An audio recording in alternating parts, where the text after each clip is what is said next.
আসসালামু আলাইকুম। আইএমকে fintech school এবং ইনভেস্টমেন্ট মেন্টর কোভিড চ্যানেলে আপনাকে স্বাগতম।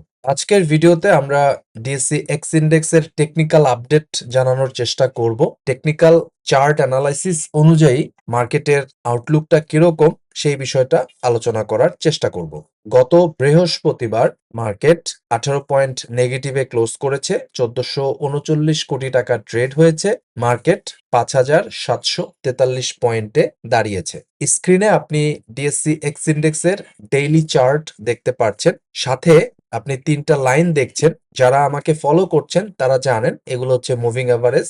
প্রথম মুভিং এভারেজটি হচ্ছে মুভিং এভারেজ 10 5685 পয়েন্টে। দ্বিতীয়টি হচ্ছে মুভিং এভারেজ 20 5584 পয়েন্টে। তৃতীয় মুভিং এভারেজটি হচ্ছে 5507। মোমেন্টামে আমরা যারা ট্রেড করি বা ইনভেস্ট করি তারা মুভিং এভারেজ ব্যবহার করে থাকি একটা স্টকের বা মার্কেটের ট্রেন্ড বোঝার জন্য। যদি মার্কেট বা স্টক মুভিং এভারেজ লাইনের উপরে অবস্থান করে মার্কেটের ট্রেন্ড ইজ আপ। মার্কেট যদি মুভিং এভারেজ লাইনের নিচে অবস্থান করে তাহলে ট্রেন্ড ইজ ডাউন। তো সেই বিবেচনায় আমরা দেখতেই পাচ্ছি এই পয়েন্টে অর্থাৎ 21শে মে 2026 তারিখ থেকে মার্কেট শর্ট টার্মের পিরিয়ডে অন্তত আমরা বলতে পারি আপ ট্রেন্ড চলমান আছে। কবে থেকে? এই জায়গা থেকে। তার আগে কত থেকে ছিল? এখান থেকে অর্থাৎ 4 জানুয়ারি 2026 থেকে মার্কেট আপ ট্রেন্ডে ছিল।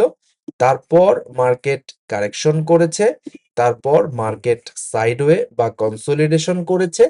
তারপর মার্কেট সেকেন্ড টাইম যে আপ ট্রেন্ড সেটা কন্টিনিউ করেছে। এখন সবার মনে একটাই প্রশ্ন, আরএসআই যেহেতু 71, যেহেতু এটা ওভারবট সিচুয়েশন প্লাস এখানে আরএসআই ডাইভারজেন্স টাইপের কিছু একটা দেখা যাচ্ছে। সো আমাদের সাধারণত যেটা হয় এই রেজিস্ট্যান্স লেভেলে গেলেই মনে হয় মার্কেট কারেকশন করবে বা মার্কেট কারেকশন করতে পারে। তো এই বিষয়গুলোই আজকের ভিডিওতে আমি আলোচনা করতে চেষ্টা করব। তো যেকোনো চার্ট অ্যানালাইসিসে আমরা যে কাজটা করি সেটা হচ্ছে যে আমরা মাল্টি টাইম ফ্রেম অ্যানালাইসিস করি। গত ভিডিওটা যারা দেখেছেন তারা জানেন আমি ওখানেও মাল্টি টাইম ফ্রেম নিয়ে আলোচনা করেছি। অর্থাৎ আমাদের আলোচনাটা শুরু হওয়া উচিত মান্থ চার্ট থেকে।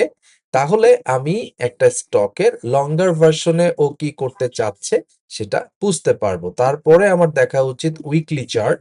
তাহলে আমি মিড টার্মে শেয়ারটার আউটলুকটা কেমন সেটা বুঝতে পারবো। তারপরে ফাইনালি ডেইলি চার্টে আমি দেখব যে কিভাবে আমি এক্সিকিউশনটা করতে পারি। অর্থাৎ শুধুমাত্র ডেইলি চার্ট বা আওয়ার চার্ট দেখে বাংলাদেশের বাজারে মোমেন্টাম ট্রেড করা সম্ভব না। স্পেকুলেটিভ ট্রেড করা হয়তো বা সম্ভব।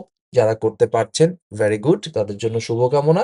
কিন্তু আমরা যারা মোমেন্টামে ট্রেড করি তারা মাল্টি টাইম ফ্রেম অ্যানালাইসিস করি এবং এটা আমাদের জন্য খুবই গুরুত্বপূর্ণ। তো আমরা মান্থ চার্ট, উইক চার্ট এবং ডেইলি চার্ট 3 চার্ট দেখে 3 চার্টের ভাব বুঝে তারপরে সিদ্ধান্ত গ্রহণ করার চেষ্টা করি। তো ডেইলি চার্ট আমি যদি দেখি তাহলে অবশ্যই এখানে দেখতেছি যেটা যে এই রেজিস্ট্যান্সে অবস্থান করছে। আসলে রেজিস্ট্যান্সে অবস্থান করছে না, রেজিস্ট্যান্সের উপরে সে অবস্থান করছে। এখন প্রশ্ন হচ্ছে এখানে তো সে ব্রেকআউট দিয়েছে। তো এই ব্রেকআউটটা কি ফাইনাল ব্রেকআউট নাকি এই ব্রেকআউটের পরে সে রিটেস্ট করবে? এই বিষয়টা জানাটা জরুরি বা এই বিষয়টা আমরা আসলে জানি না কি ঘটনা ঘটতে যাচ্ছে। কারণ আমরা জানি যে একটা স্টক ডাউ থিওরি মোতাবেক সে আসলে ফার্স্ট ব্রেকআউট দিবে, তারপরে সে আসলে রিটেস্ট করে, তারপরে পুলব্যাক করে। এইভাবেই সে তো যায়। তো এখন আমরা এই জায়গাটায় কি এই যে রিটেস্টটুকু কি হয়েছে নাকি সামনে আরো রিটেস্ট হতে পারে এই বিষয়টা আমরা জানি না এবং ডেইলি চার্টে এটা নির্দিষ্ট করে বলাটাও কারো পক্ষে সম্ভব নয়। অর্থাৎ এই আগামী সপ্তাহ, আগামী রবিবার থেকে বৃহস্পতিবার মার্কেট কি করবে? এখান থেকে কি উঠে যাবে নাকি এখানে রিটেস্ট করবে নাকি একদম নেমে যাবে? এই ঘটনাটা নির্দিষ্ট করে বলা কারো পক্ষেই সম্ভব নয়। ডেইলি টাইম ফ্রেমটা আসলেই একটা ঝামেলাপূর্ণ জায়গা। শর্ট টার্মে নির্দিষ্ট করে কোনো কিছু বলা কারো পক্ষে সম্ভব নয়। বিভিন্ন প্রকার সিনারিও হতে পারে, সেটা আমরা বলতে পারি, প্রবাবিলিটি বলতে পারি, বাট জেনুইন ভাবে বলা সম্ভব নয়। এই কারণেই আমরা মাল্টি টাইম ফ্রেম অ্যানালাইসিস করে বোঝার চেষ্টা করি যে মান্থ চার্টের আউটলুকটা কেমন, উইকলি চার্টের আউটলুকটা কেমন। এই মান্থ চার্ট এবং উইক চার্ট যদি আপ ট্রেন্ডে বা বুলিশ ট্রেন্ডে থাকে তাহলে আমরা বলতে পারি ডেইলি চার্টে কারেকশন হলেও সেটা ছোটখাটো কারেকশন হবে। এই কারণেই আমাদের মাল্টি টাইম ফ্রেম অ্যানালাইসিস করা জরুরি। তাহলে চলেন মাল্টি টাইম ফ্রেম অ্যানালাইসিস করব। শুরুটা করব মান্থ চার্ট থেকে। এখন একটা গুরুত্বপূর্ণ তথ্য আপনাদের সাথে শেয়ার করব। আমরা অনেকেই মনে করি যত বেশি টেকনিক্যাল অ্যানালাইসিস শিখব বা জানবো তত ভালো ট্রেডার হতে পারবো, কিন্তু বাস্তবতা একটু ভিন্ন। আপনি Dow theory, Elliott wave principle, smart money concept, order flow, Fibonacci এরকম শত শত ইন্ডিকেটর সম্পর্কে শিখতে পারেন। এগুলো অবশ্যই গুরুত্বপূর্ণ, এগুলো আপনাকে মার্কেট বুঝতে সাহায্য করবে, কিন্তু শুধুমাত্র টেকনিক্যাল নলেজ থাকলেই প্রফিটেবল ট্রেডার হওয়া যায় না। কারণ চার্ট অ্যানালাইসিস মার্কেটের সবচাইতে বড় চ্যালেঞ্জ নয়। মার্কেটের সবচাইতে বড় চ্যালেঞ্জ হলো নিজের মন বা নিজের মাইন্ড। একজন ট্রেডারের সবচেয়ে বড় এনিমি হলো ভয়, লোভ, ইম্প্যাশন্স এবং ডিসিপ্লিনের অভাব। আপনি হয়তো ভালো সেটআপ খুঁজে পেলেন, কিন্তু ভয়ের কারণে ট্রেড নিতে পারলেন না, অথবা প্রফিট হওয়ার পরেও গ্রিডের কারণে এক্সিট করলেন না, অথবা লস হওয়ার পর রিভেন্স ট্রেডিং করে আরো বড় ক্ষতি করলেন। তাই প্রফিটেবল ট্রেডিং এর জন্য আপনাকে সবকিছুর এক্সপার্ট হতে হবে না। আপনাকে কয়েকটি প্রুভেন কনসেপ্ট ভালোভাবে মাস্টার করতে হবে। প্রাইস অ্যাকশন বুঝুন, রিস্ক ম্যানেজমেন্ট শিখুন, একটি ট্রেডিং সিস্টেম তৈরি করুন এবং সবচেয়ে বেশি কাজ করুন নিজের সাইকোলজির উপর। কারণ শেষ পর্যন্ত মার্কেটে আপনার সাকসেস নির্ভর করে আপনি চার্ট কতটা পড়তে পারেন তার উপর নয়, বরং আপনি নিজেকে কতটা কন্ট্রোল করতে পারেন তার উপর। টেকনিক্যাল অ্যানালাইসিস আপনাকে এন্ট্রি দেখায়, কিন্তু ট্রেডিং সাইকোলজি আপনাকে লং টার্ম সার্ভাইভার বানায়। আপনি চাইলে আমাদের কাছে এই বিষয়ে প্রফেশনাল হেল্প নিতে পারেন। এই ভিডিওর শেষ ভাগে আমাদের কোর্স অফার সমূহ দেখে নিতে পারেন। চলুন আজকের ভিডিওর আলোচনায় ফিরে যাই। স্ক্রিনে আপনি ডিএসসি এক্স ইন্ডেক্সের মান্থ চার্ট দেখতে পাচ্ছেন। এই স্ক্রিনে মান্থ চার্টের ক্যান্ডেল ছাড়াও এখানে ভলিউম আছে, এটা মুভিং এভারেজ আছে, নিচে আরএসআই আছে এবং এমএসসিডি ইন্ডিকেটর আছে। তো শুরুতেই আমি যদি তিনটা মুভিং এভারেজ দিয়ে দেখি, 10, 20 এবং 30-এর যে লঞ্চ প্যাড, আমরা পারফেক্ট লঞ্চ প্যাড পেয়েছি। তার মানে মান্থ চার্টে লঞ্চ প্যাড আপনি যখন পেয়েছেন, এর আগে পেয়েছিলেন নভেম্বরে, সেখান থেকে আপনি র্যালি পেয়েছিলেন। তার আগে পেয়েছিলেন আপনি 2020-21 সালের দিকে, সেখান থেকেও আপনি র্যালি পেয়েছিলেন। এর 5 বছর পরে আপনি আবার মান্থ চার্টে লঞ্চ প্যাড পেয়েছেন এবং সেটাকে সাপোর্ট দেওয়ার জন্য আপনি ডাবল ভলিউমও পেয়েছেন। অর্থাৎ মার্কেট মান্থ চার্টে অনেক দূর যাওয়ার জন্য রেডি হয়ে বসে আছে। এবং এখানে যদি এমএসসিডির ট্রেন্ড আপনি দেখেন, এমএসসিডিটা একটু বড় করে দিচ্ছি, ভালো করে দেখেন। এমএসসিডির যে সিগন্যাল লাইন এবং এমএসসিডি লাইন সেটা নিচেই আছে, জিরো লাইনের নিচে, এবং লাইন ক্রস করে উপরে ওঠার চেষ্টা করছে। হিস্টোগ্রামগুলো অনেক দিন ধরেই পজিটিভ। এর আগেও দেখেন যখন এই পয়েন্টে ছিল তখন কিন্তু 21 সালে এমএসসিডি জিরো লাইনের উপর থেকেই উঠে অনেক দূর আমরা র্যালি পেয়েছি। এবারও জিরো লাইনের উপরে উঠি উঠি করছে।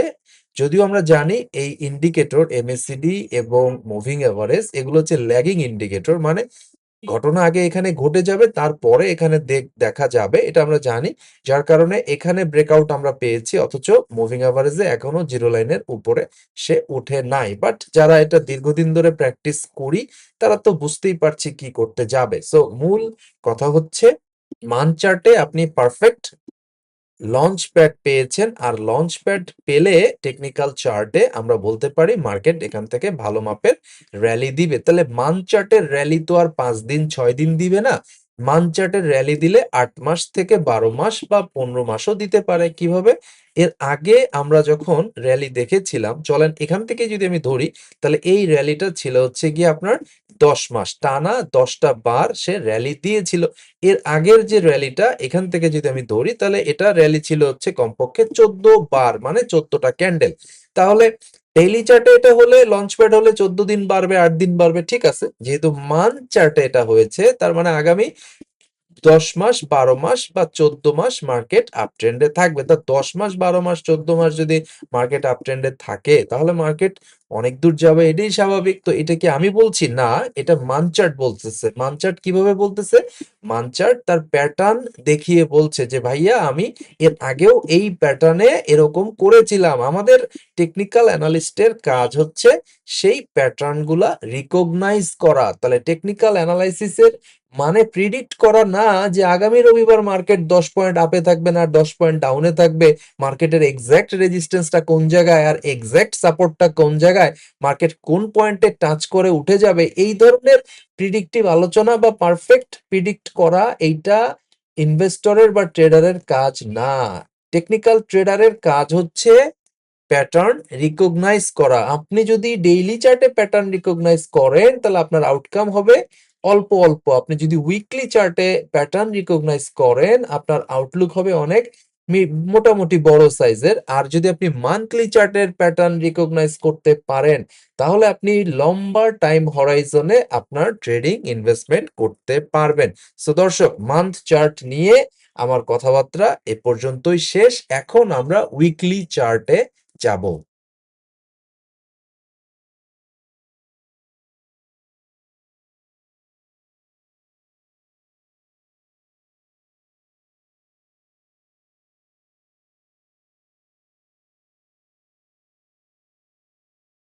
উইকলি চার্টে আমরা এই জায়গাটায় যদি ধরি, এখানে আমরা ভিসিপি পেয়েছিলাম, ভলাটিলিটি কন্ট্রাকশন পেয়েছিলাম, সেই ভলাটিলিটি কন্ট্রাকশনের ব্রেকআউট আমরা অলরেডি দেখেছি। অর্থাৎ উইকলি চার্টে আমরা দুইটা রেজিস্ট্যান্সের ব্রেকআউট দেখেছি। এখানে যদি ধরি 7ই সেপ্টেম্বর 2025-এর যে হাই ছিল 5674, এই পয়েন্টের একটা ব্রেকআউট আমরা পেয়েছি। তারপরে এই পয়েন্ট যদি আমরা ধরি, এটা হচ্ছে আপনার 15ই ফেব্রুয়ারি 2026, এখানে ছিল হাই 5653, তার মানে এইটাই মূলত হাই পয়েন্ট 5674, এই পয়েন্টের ব্রেকআউট আমরা পেয়েছি। তো এক কাজ করি, এই পয়েন্টের যে মাথা আর এই ক্যান্ডেলের যে বডি, এই দুইটা মিলে আমরা একটা জোন তৈরি করি, যেটাকে আমরা আহ, এই মুহূর্তের সাপোর্ট জোন বলি, যেটা রিটেস্ট করতে আসতে পারে।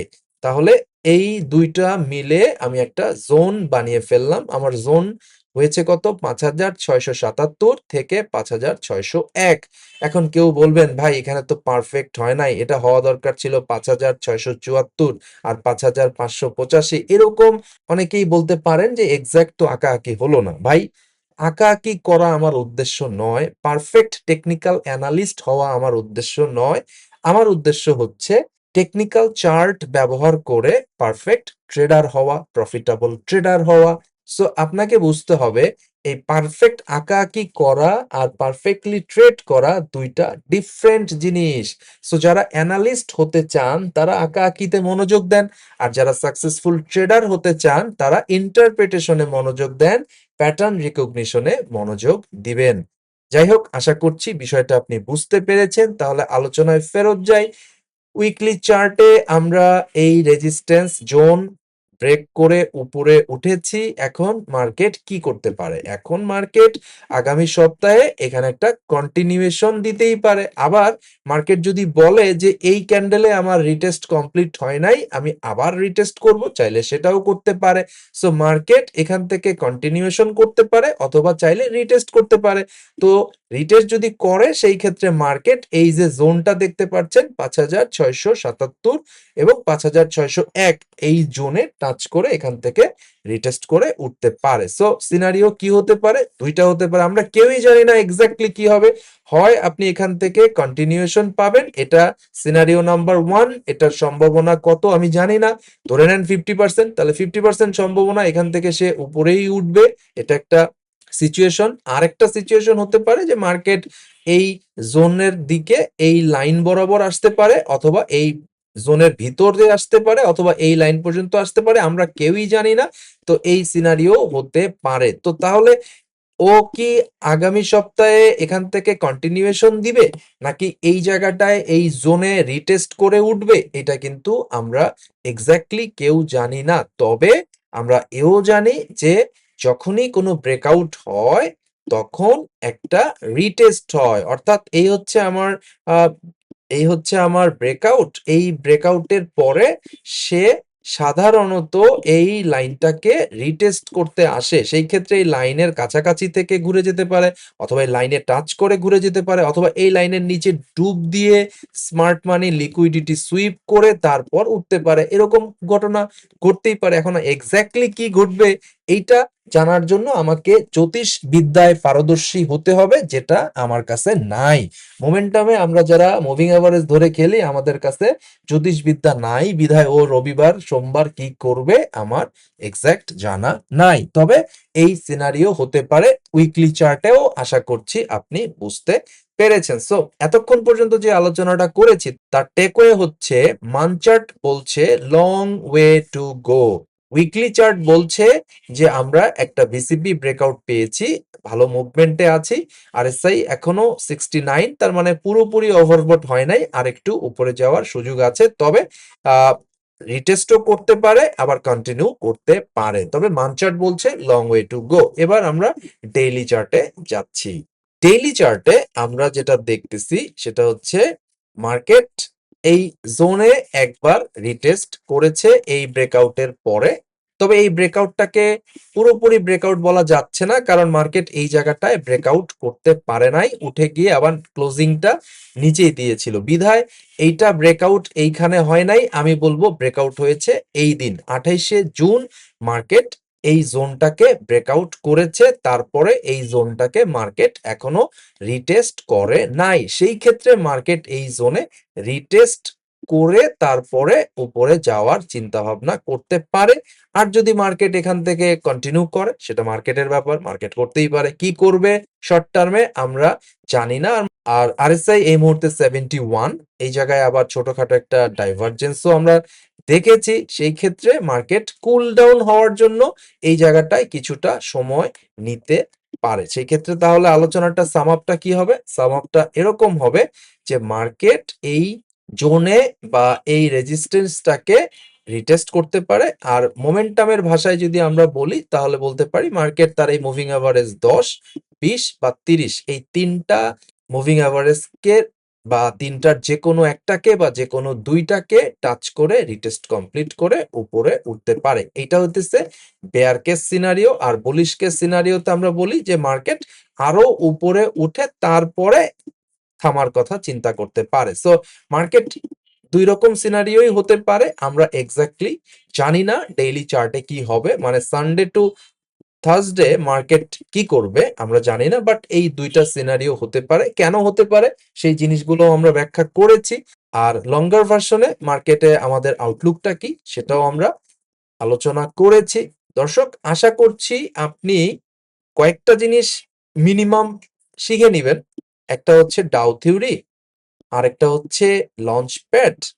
এই দুইটা জিনিস আপনি একটু যদি শিখতে পারেন, আর সাথে স্টেজ অ্যানালাইসিস, এই তিনটা জিনিস কেউ যদি শিখতে পারেন, আরেকটা জিনিস বলে দেই, সেটা হচ্ছে মাল্টি টাইম ফ্রেম।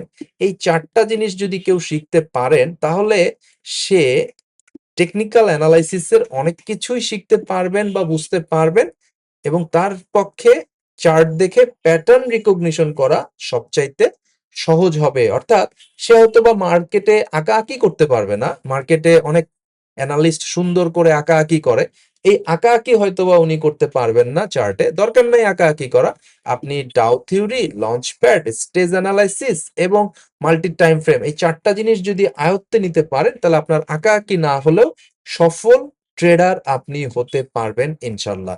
প্রিয় দর্শকবৃন্দ, আমরা বিশ্বাস করি নলেজই আপনার সবচাইতে বড় সম্পদ। শেয়ার বাজারে সাফল্য ভাগ্য বা ঝুঁকিপূর্ণ জোয়ার উপর নির্ভর করে না, এটি নির্ভর করে একটি সুস্পষ্ট নলেজ বেসড স্ট্র্যাটেজি এবং সাইকোলজিক্যাল ডিসিপ্লিনের উপর। তাই আমাদের চ্যানেলের পক্ষ থেকে মোমেন্টাম ট্রেডিং এবং ইনভেস্টিং এর উপর 1-to-1 মেন্টরশিপ প্রোগ্রাম আমরা চালু করেছি। যারা মোমেন্টাম ট্রেডিং অথবা মোমেন্টাম ইনভেস্টিং শিখতে চাচ্ছেন তারা চাইলে 1-to-1 মেন্টরশিপ প্রোগ্রামে জয়েন করতে পারেন। এই মেন্টরশিপ প্রোগ্রামটি আমরা 3টি ফেজে কমপ্লিট করব। প্রথম ফেজে আপনাকে মোমেন্টাম মাস্টার কোর্সটি করানো হবে। এরপর আপনি অল্প পরিমাণ টাকা নিয়ে মার্কেটে কিছু ডেমো ট্রেড করবেন। সেই ডেমো ট্রেডে যে ভুল ভ্রান্তিগুলো হবে সেগুলো নিয়ে আমরা একটা রিভিউ ক্লাস নিব। এরপর আপনার ভুলগুলো সংশোধন হয়ে গেলে আপনি মার্কেটে রিয়েল মানি নিয়ে ট্রেড করতে যাবেন এবং 30 থেকে 40টা রিয়েল ট্রেড করবেন। তারপরেও যদি আপনার ভুল ভ্রান্তি থাকে তাহলে সেগুলো আমরা অ্যাডজাস্টমেন্ট করে দিব অ্যাডজাস্টমেন্ট ক্লাসে। এরপর আপনি মার্কেটে নিজে নিজে কনফিডেন্টলি মোমেন্টাম ট্রেডিং এবং মোমেন্টাম ইনভেস্টিং করার জন্য পুরোপুরি প্রস্তুত হবেন বলে আমরা বিশ্বাস করি। মার্কেট যদি আপট্রেন্ডে থাকে এটা 3 মাসেই কমপ্লিট হবে, কিন্তু মার্কেট যদি কারেকশন মোডে থাকে তাহলে হয়তোবা এই প্রোগ্রামটি শেষ হতে 6 মাস পর্যন্ত সময় লাগতে পারে। দর্শক, আপনি যদি সত্যি সত্যি নিজের উপর আস্থা রেখে কনফিডেন্টলি নিজে নিজে অপরের উপর নির্ভর না হয়ে সাকসেসফুলি মোমেন্টাম ট্রেডিং অথবা মোমেন্টাম ইনভেস্টিং করতে চান, তাহলে এখনই আমাদের 1-to-1 মেন্টরশিপ প্রোগ্রামে জয়েন করার জন্য ইমেল করুন imkfintechschool@gmail.com অথবা investmentmentorkobir@gmail.com। এই ঠিকানায় ফিরতি ইমেলে মেন্টরশিপ প্রোগ্রামের বাকি ডিটেইলগুলো দিয়ে দেওয়া হবে। আপনাদের উজ্জ্বল ভবিষ্যৎ কামনা করে আজকে এখানেই বিদায় নিচ্ছি। সবাই ভালো থাকবেন। আল্লাহ হাফেজ।